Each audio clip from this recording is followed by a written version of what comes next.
facilitate. First up, we'd like to speak with Fire Chief Daryl Osby. Good morning, Daryl Osby, Fire Chief, Los Angeles County Fire Department. An update on the tick fire.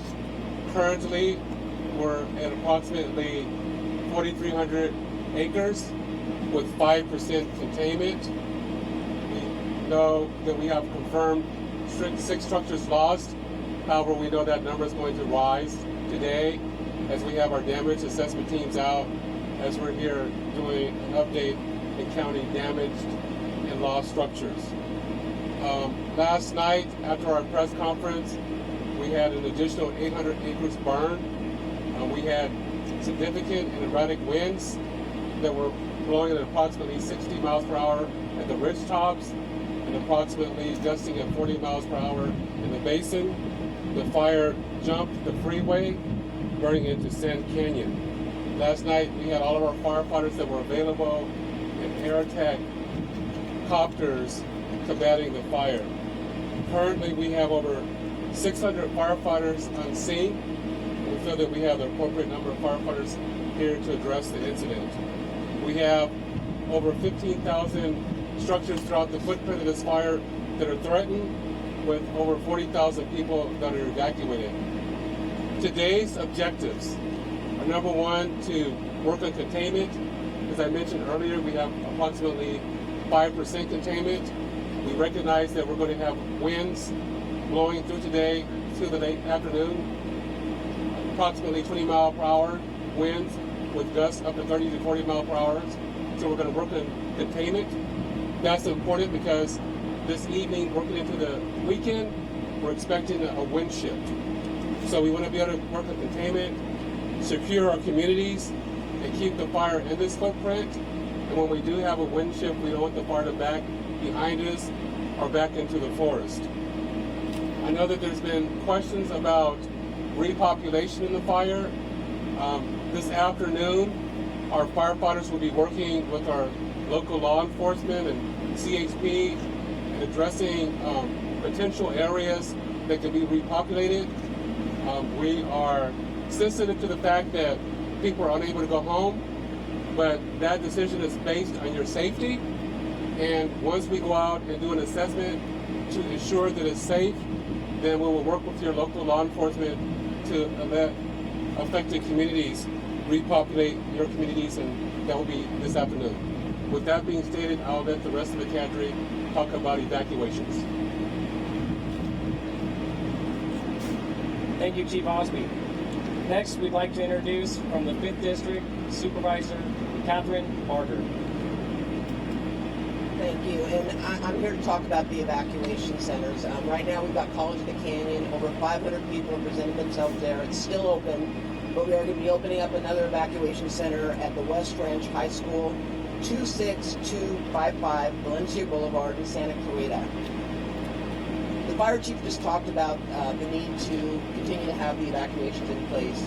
Please, please, please listen.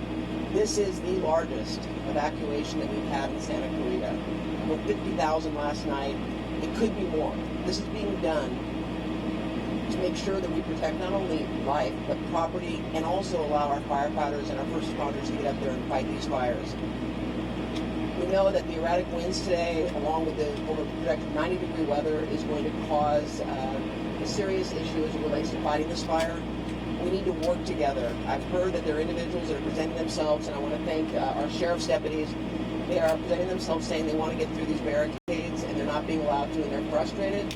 The sheriffs are frustrated too. It's hard to sit and watch your community burn, but at the same time, we need to listen to our first responders and allow them to do their jobs. So I would ask people, if you think you may be in an area that may be evacuated, get ready and do it now. Don't wait.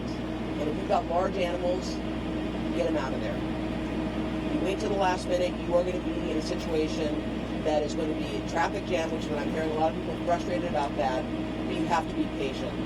This is not a normal circumstance, and I would ask everybody to please work together as a community.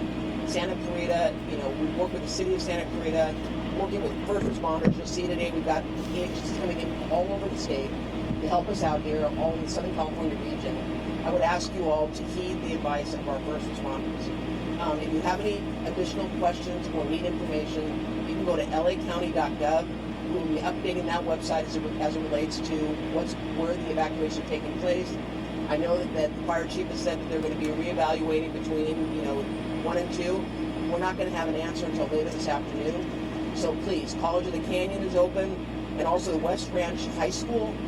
They are available. We've got the resources there to support you. We've got law enforcement up in the communities patrolling to make sure that homes are protected. So with that, I would like to introduce Captain Lewis to say a few remarks from Santa Cruz. Is that correct? Thank you. Good morning, everyone.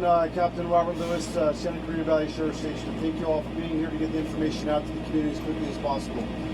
So I'm going to go over the evacuation areas, and I'll go over the streets.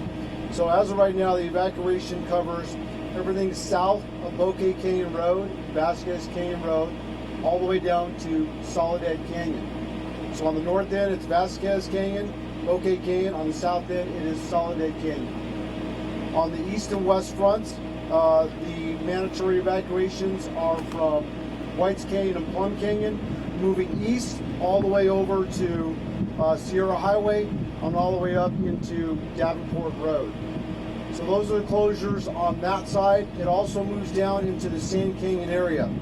Sand Canyon Road, both east and west of Sand Canyon Road, all the way down to Placerita Canyon, and parts of Placerita Canyon, just at the intersection of Sand Canyon and Placerita Canyon, are mandatory evacuations. We ask that people pay attention to the evacuations. It is mandatory.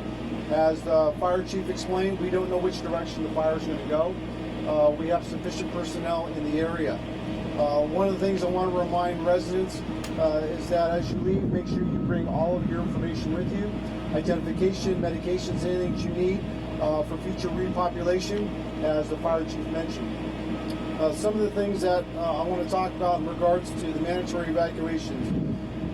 Sheriff Villanueva has allowed me to bring in mobile field force.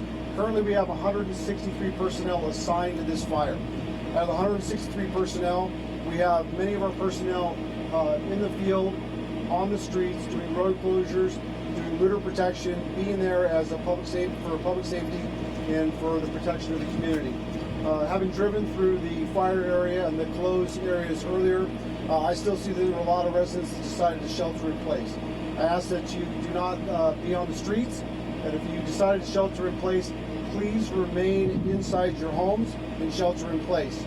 Driving up and down the streets, it's very difficult for the emergency vehicles. Fire, myself this morning, getting through with residents walking around with their dogs. So please be careful.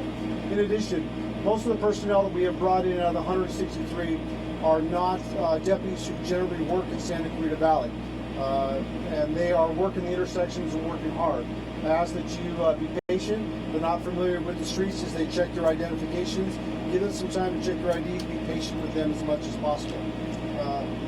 The last thing I want to say is that we're here to protect the community as much as possible.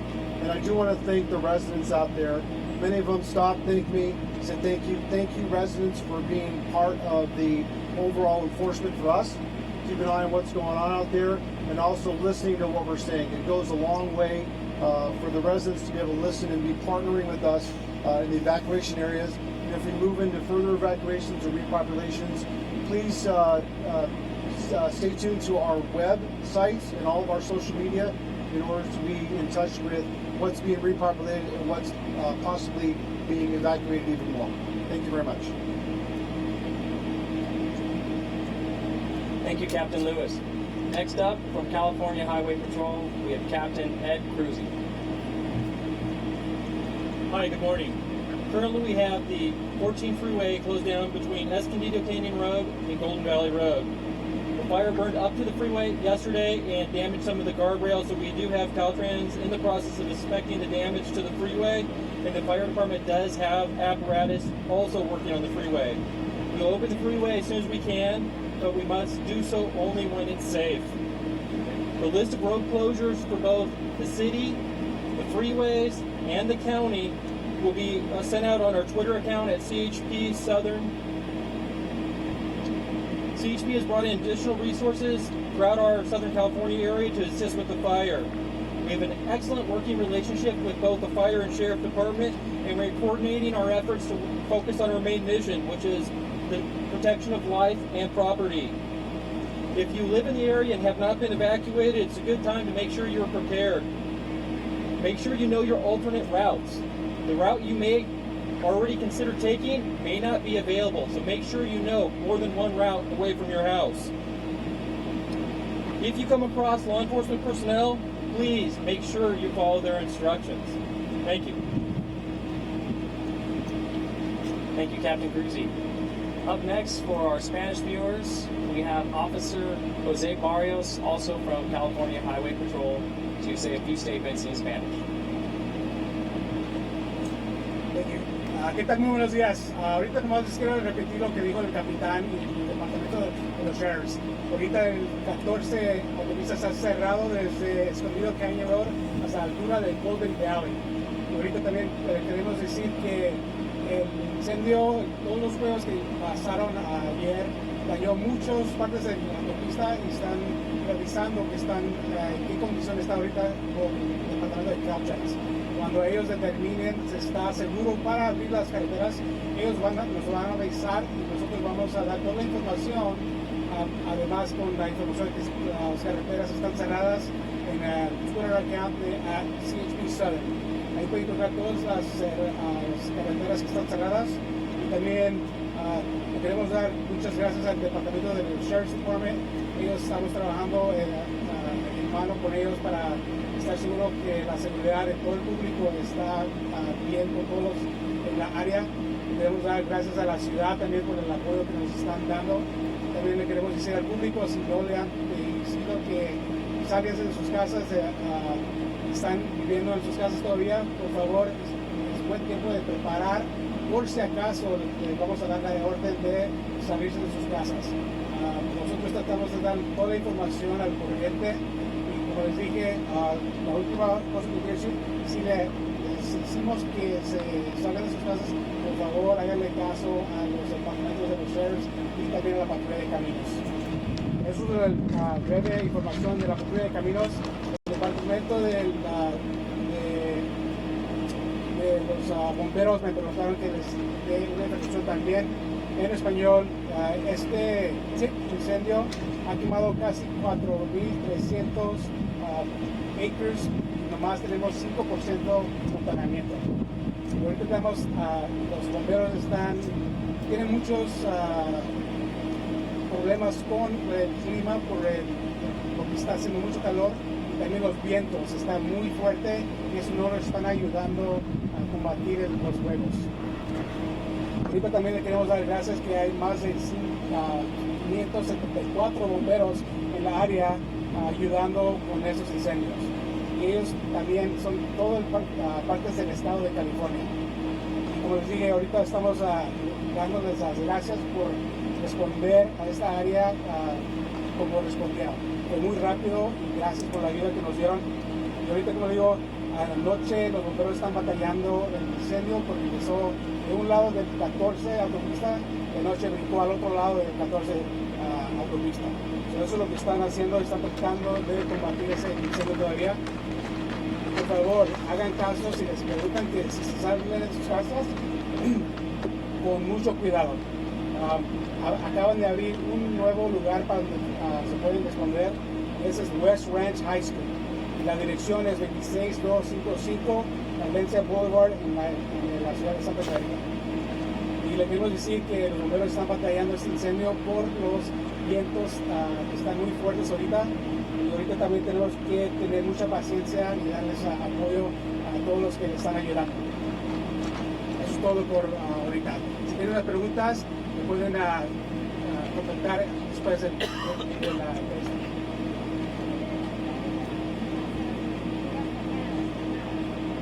Ahorita no tengo esa información, pero sí se la puedo dar después de la entrevista.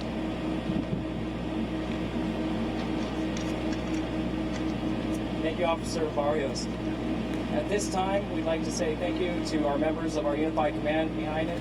And also, if you have any questions, we will be facilitating those immediately following this briefing. And this time, this does conclude the briefing. For more information, you can always visit our website at www.fire.lacounty.gov for more information on not just the incident, but how to protect yourself and your home during evacuation efforts. Thank you. No questions? Chief, can I ask you a question about the assets last night? I noticed that we had fires off the helicopters all night long. Were those the new assets or the black ops, or were they just extra standard zip like that? The aircraft that we had dropping last night, the question was, what aircraft do we have dropping water last night? That was our existing fleet of aircraft. The two new Sikorsky's that were approved by the supervisors, those have not arrived yet. What's the biggest challenge going? The biggest challenge, I think, was kind of like last night, is that when we had our press conference last night, it didn't appear that there was a lot of activity, so some people may have been lulled into a sense of complacency, but the fact of the matter, we should have strong erratic winds, light flashing fuels, hot, dry weather. So our concerns are is that we're going to have some flare-ups outside our containment lines. So we have our aircraft and our firefighters working all day to try to contain the fire to its footprint as it sits right now. Chief Osby, you mentioned the shift in the winds over the weekend. Can you explain what that means when you checked out your weather reports? What's coming in the next couple of days as far as the wind shifts are concerned? Right now, we're still getting Santa Ana winds out of the northeast, but we are over the weekend projecting a shift in the winds, which will start getting our normal westerly winds, which is somewhat concerning. So we have our bulldozers and crews in the back end of the fire putting in containment line. So when we do get that shift in the wind, then we keep it from blowing east up into the forest.